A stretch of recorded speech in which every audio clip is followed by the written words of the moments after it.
What do you think made you go from an okay fighter to like one of the elite, to eventually becoming the greatest of all time? What was it? Do you think you made that jump? Was it a skill development? Was it a kind of a mental shift? What would you attribute it to? Was my motivation and my dedication.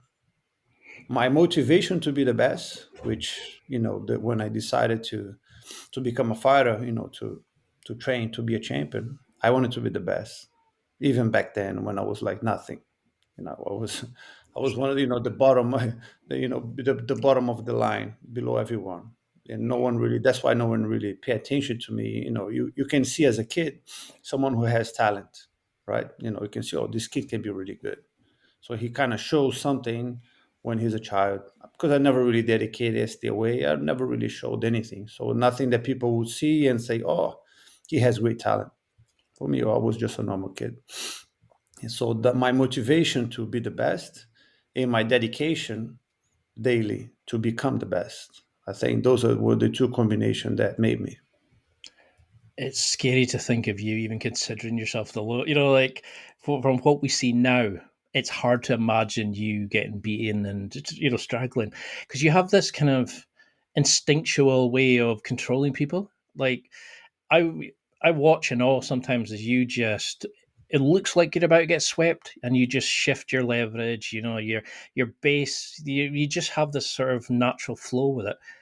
How do you set up your training to do this? Is it just rep after rep from bad positions or good positions till it becomes second nature, or how do you approach training to become such a level you are?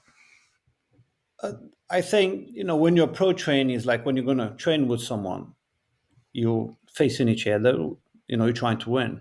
You're trying to dominate the person and submit him. I think that's the goal of jiu-jitsu. You need to dominate the other person. You're going to put yourself in a strong enough position that from that position you can now have options to submit the other person.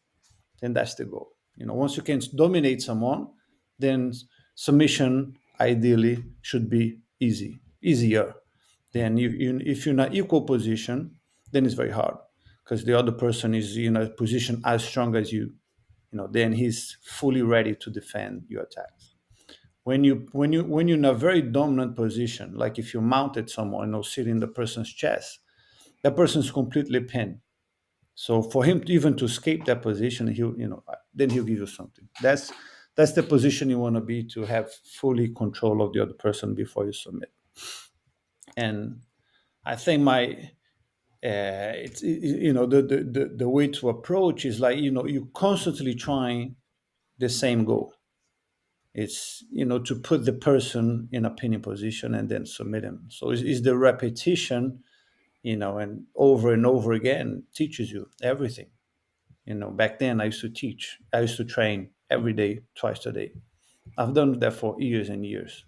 So you kind of always sort of go back to the same situation. You train with your training partners. You have many different training partners, all levels, and then you get caught with something, and then you get caught again, and then you get caught again, and you're always trying to change something, not to get caught. To make it, to improve, to defend the situation. And I think, the improvement comes from that. Is the person is trying to submit, to sweep you.